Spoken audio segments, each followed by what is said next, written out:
السلام عليكم، معكم المهندس أحمد من CNCHOUSE.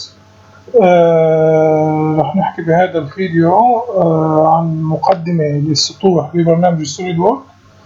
أيضا رح يكون هذا الفيديو جزء من سلسلة تعلم السيرفيس ضمن برنامج السوليدورك.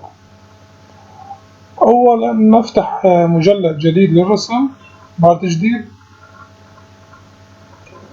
أول شيء حاليا أنا عندي قائمة السيرفيس ما لا واضحة. لإظهار النافذة نذهب ناخذ زر الفارة، نذهب إلى سيرفيس، نختار سيرفيسينج، فظهرت عندنا قائمة أدوات رسم السطوح. مجال عمل السطوح، الأشخاص الذين يرسمون قوالب أو الأشخاص الذين يرسمون أجزاء من قطع سيارات أو أشكال معقدة، الأشخاص اللي بيشتغلوا بقوالب النفخ، اللي بيرسموا عبوات بلاستيكية، كلهم بيستخدموا السيرفيس. بيسألوني كتير أشخاص: نحن أستاذ بدنا نتعلم السيرفيس. طبعا بكون هذا الشخص ما بيعرفوا شيء عن البرنامج، فلازم أصدقائي لازم تعرفوا شو هذا السكتش وتستخدموا الأدوات، ولازم تعرفوا شو هذا الفيوتشر تستخدموا الأدوات، بعدين تنتقلوا للسيرفيس. الانتقال المباشر لهنا لا يجوز. رح نبلش الآن بشرح الأوامر. رح أبلش بأول أمر Extrude Surface. الذي يميز السيرفيس عن الموديل العادي أن السيرفيس ما له سماكة، ما له كتلة. تمام، انتبهوا لهالشي هذا. رح نفتح سكتش على المستوي فرونت. رح نرسم أي شيء على التعيين. طبعا السبلاين هلا بقى اجى دور السبلاين بشكل كتير واسع في السيرفيس. رح نرسم شيء على التعيين هذا الشكل مثلا. نذهب إلى السيرفيس، نختار اكسترود. حاليا امر السيرفيس اكسترود نافذة الفرام ونافذة الدايركشن والدايركشن 2 نفسها موجودة بالبوست اكسترود. تمام، نفسها ما اختلفت ابدا، لكن هنا نتعامل مع سمكات مثل ما تكلمنا. مثل ما حكينا فرام سكتش بلين، اي ابدأ البثق من السكتش الازرق بمسافة 10 ملم، 20 ملم، 30 ملم اللي بدك اياه انت. طبعا لازم تكونوا تعرفوا شو معنات السيرفيس بلين، الفيرتكس والاوفست. اختار موافق. لاحظوا تشكل معي السطح. هذا السطح ليس له سماكة وليس جسم صلب، انتبهوا لذلك. سوف نفتح سكتش آخر أصدقائي، وليكن هنا سوف نختار أمر بلين مساعد على سبيل المثال. سوف نختار ونرسم سبلاين جديد لا على التعيين أيضا. سوف نذهب إلى سيرفيس كمان اكسترود. حاليا رح أقلب بالدايركشن 1 up to surface هذا. تمام. رح نعطي اوكي. هلا بامكانكم هون مثلا لسهولة الحل، هلا باغلب الاحيان بتيجي الرسمة بهذا الشكل، انه هون بكون في تقاطع، بامكانكم كمان تمدوها لتحت انتم حسب التصميم الذي عندكم. اذا up to surface معناتها رح يبصق الشكل هذا حتى يصطدم بالسطح الاحمر الذي انا حددته. كمان بنرسم شكل على التعيين دائرة. سأرسم الآن دائرة أصدقائي. أذهب إلى سيرفيس، بعطي اكسترود. لاحظوا معي الجسم السكتش رسمته أنا سكتش مغلق وليس سكتش مفتوح كما الرسمتين هدول. بالسكتش المغلق في شيء بتفعل عندي اسمه الكاب إند. الكاب إند إذا فعلناها هون بعد تفعيل هذا الأمر سوف يغلق السوليدورك نهاية السكتش بغطاء. تمام، سوف يغطيه. لاحظوا معي بعد ما اخترنا هذا نعطي اوكي. لاحظوا النهاية مغلقة. طبعا البداية مفتوحة لكن النهاية مغلقة بمستوى آخر. تمام. نشوف، رح ننظر ماذا تبقى من المعلومات. الدايركشن 2 أصدقائي، الدايركشن 2 خلينا يكون عندنا مثلا مسدس، كمان رسمناه على التعيين حاليا. سوف نذهب إلى سيرفيس ونختار اكسترود. كمان هون في عندنا الدايركشن 1 مثلا رح نقول له up to كمان سيرفيس، بنحدد له السطح وليكن هذا السطح. لاحظوا معي هون رح يعطيني هلا رسالة خطأ. لاحظوا معي اوكي، رسالة خطأ لأنه ما تعرف هون، لأنه هي كلها كتلة وحدة. تمام. لو كانت السطح هذا القرص لحاله كان أخذه. لذلك رح نقول له مثلا بلايند وبعطيه مسافة لعندي. بفعل الدايركشن 2. الدايركشن 2 أصدقائي جهة البثق للطرف الآخر أو الطرف المعاكس 60. هذا هو المساهمين، هذا هو. طبعا هاي المسطرة بتدلنا على مسافة البثق. كمان إذا بدي أعطي إند كاب ولا ما بدي أعطي إند كاب أنا مخير. في حال أصدقائي، في حال كان لدينا عدة سكتشات مع بعض البعض وهذه السكتشات تكون متداخلة مع بعضها، يعني مثل هذا. على سبيل المثال رح نروح على السيرفيس نعطيه اكسترود. هون رح أخذ السكتشين مع بعضهم. هلا بالأحوال العادية لو كنت عم تستخدم الفيوتشر ما كان بيطلع فيهم هيك مع بعضهم. هون بقول لك أنت لازم تختار منطقة لكي نطبق العملية عليها، أما بالسيرفيس الأمر مختلف. تمام. هون مثلا بتفعل عندي شيء اسمه سيركوت كونتور، هذا بستفيد منه وقت يكون عندي سكتشات متقاطعة. بقول له مثلا بدي هاي المنطقة بس تعطيني عليها اكسترود. لاحظوا معي التقاطع مثلا مع هي مثلا على سبيل المثال وهذه، أعطي أوكي. لاحظوا الرسمات بشكل عام، الرسمات اللي ترسم عن طريق السيرفيس بتكون رسمات جميلة ومعقدة أكثر من الفيوتشر. تمام. الفيوتشر أغلب رسمه يعني في كمان يعني بإمكاننا نستخدم نرسم أشياء معقدة، لكن بالسيرفيس أكثر تعقيد. انتبهوا إلى هذه النقطة. بالنسبة لأمر اكسترود هذه هي المعلومات التي سوف تفيدكم. فقط ننتبه إلى موضوع أنه السمكات لازم نميز بين السيرفيس اكسترود والبوز اكسترود. فقط هذا بالنسبة للاكسترود. الآن ندخل إلى أمر جديد، أمر رسم جديد وهو الريفولف. الريفولف أصدقائي سوف نفتح سكتش هنا على سبيل المثال، نعطيه محور دوران سواء كان لاين سواء كان سنتر لاين، لا مشكلة. سوف نختار على سبيل المثال وليكن مثل هذا الشكل.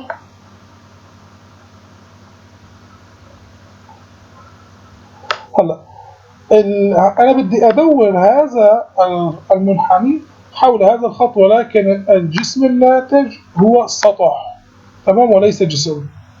مروا على Surface Revolve. لاحظوا معي هون Axis of Revolution بنحط هون محور الدوران، هذا هو.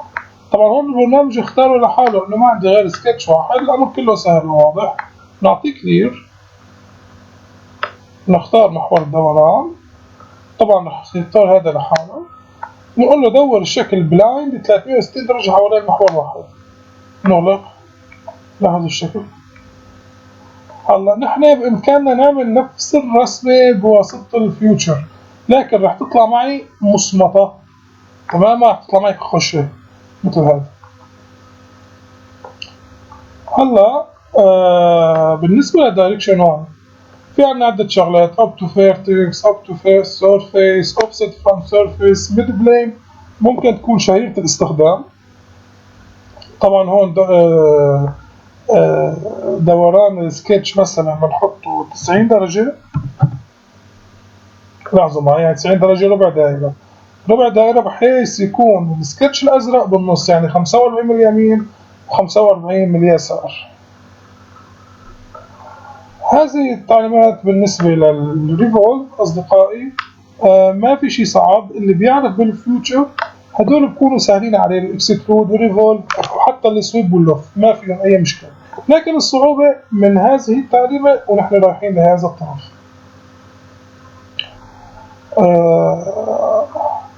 نكتفي بهذا القدر من المعلومات في شرح الاكسترود والريفولف، ونكمل معكم في الدرس الثاني إن شاء الله، وشكرا لكم.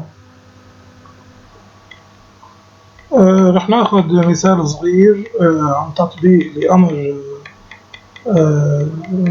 اكسترود سيرفيس. رح نفتح ملف جديد، رح اختار المستوي فرونت، بعدها رح اختار سبلاين،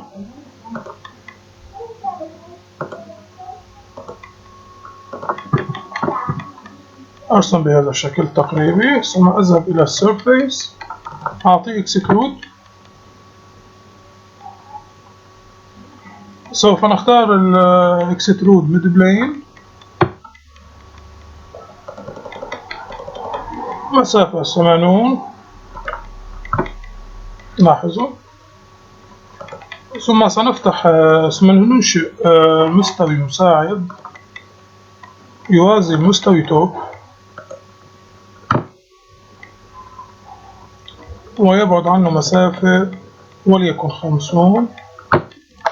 نفتح سكتش على هذا المستوي، نرسم دائرة،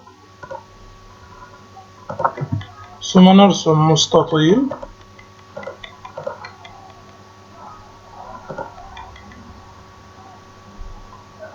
بهذا الشكل، ثم نذهب إلى تريم،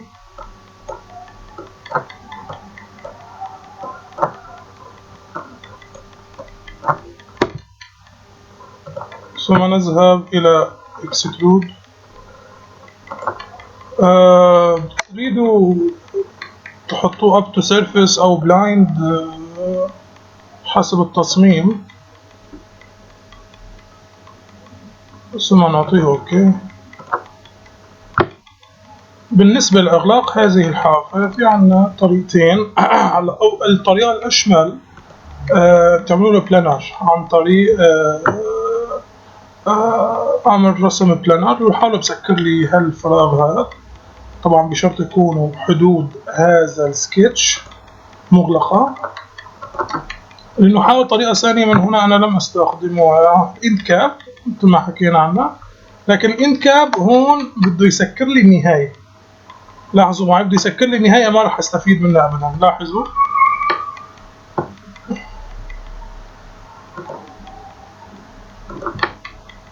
لم أستفيد منها. بإمكاني أغلق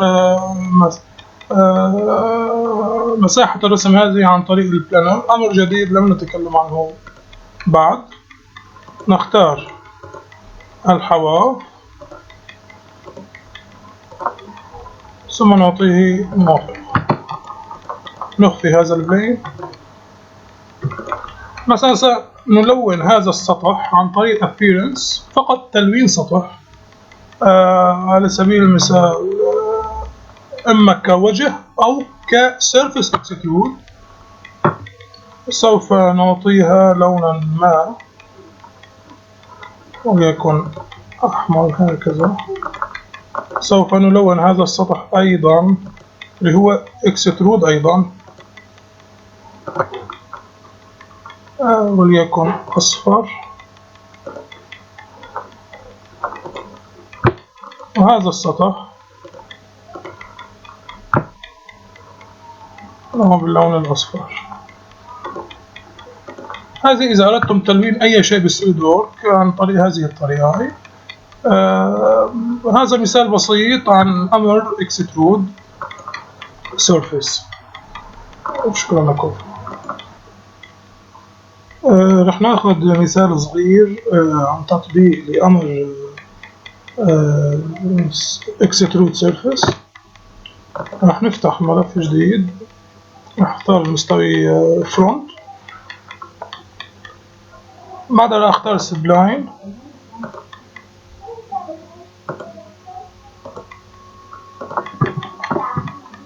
أرسم بهذا الشكل تقريبي، ثم أذهب إلى السيرفيس، أعطيه اكسترود. سوف نختار الاكسترود ميد بلين، مسافة 80، لاحظوا. ثم سنفتح ثم ننشئ مستوي مساعد يوازي مستوي توب ويبعد عنه مسافة وليكن 50.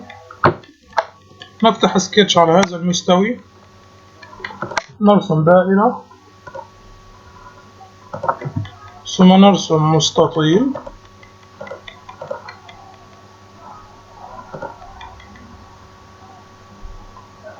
بهذا الشكل،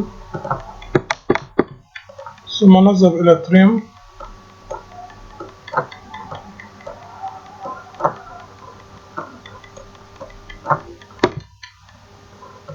ثم نذهب إلى اكسترود. تريدوا تحطوه up to surface أو blind حسب التصميم، ثم نعطيه OK.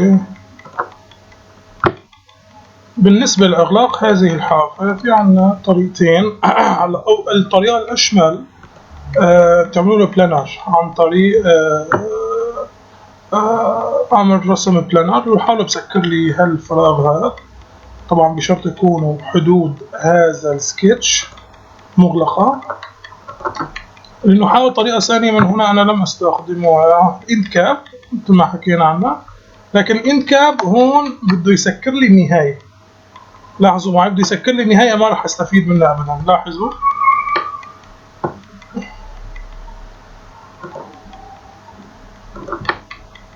لم أستفيد منها. بإمكاني أغلق مساحة الرسم هذه عن طريق البلانر، أمر جديد لم نتكلم عنه بعد. نختار الحواف